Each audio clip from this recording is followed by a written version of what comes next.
দেখুন, আপনি যে ফেসবুক প্রোফাইলটা ইউজ করেন সেখানে আপনি আপনার নিজের ফটো আপলোড করেন, নিজের অনেক ভিডিও আপনি সেখানে আপলোড করেন এবং আপনার পার্সোনাল অনেক ইনফরমেশন আছে যেগুলো আপনি সেই ফেসবুক অ্যাকাউন্টে আপনি আপলোড করে রেখেছেন।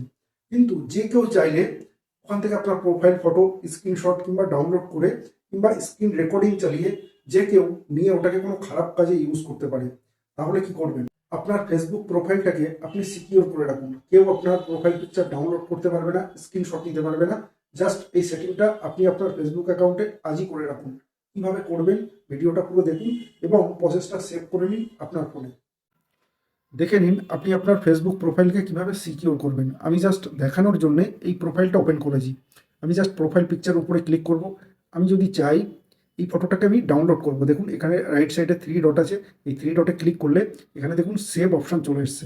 আমি চাইলে মানে ফটোটা ডাউনলোড করতে পারি এবং আমি যদি চাই এই ফটোটা স্ক্রিনশট নেব, দেখুন এখান থেকে জাস্ট আমি স্ক্রিনশটে ক্লিক করব, ফটোটা স্ক্রিনশট হয়ে যাবে। তো আপনার পার্সোনাল ফটো, পার্সোনাল ইনফরমেশন যে কেউ স্ক্রিনশট নিয়ে নিতে পারে কিংবা ডাউনলোড করে নিতে পারে। তো কোন সেটিংটা আপনি করবেন তাহলে আপনার ফটো আর কেউ ডাউনলোড করতে পারবে না।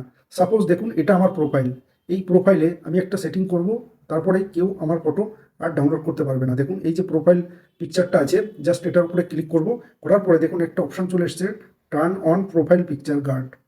এই সেটিংটা আপনাকে অন করে নিতে হবে। দেখুন এই সেটিংটা আমি ক্লিক করলে এখানে নেক্সট অপশান আসবে, নেক্সটে আপনাকে ক্লিক করতে হবে। করার পরে দেখুন এই অপশানটা আপনি দেখতে পাবেন, এখানে আপনাকে সেভ করতে হবে।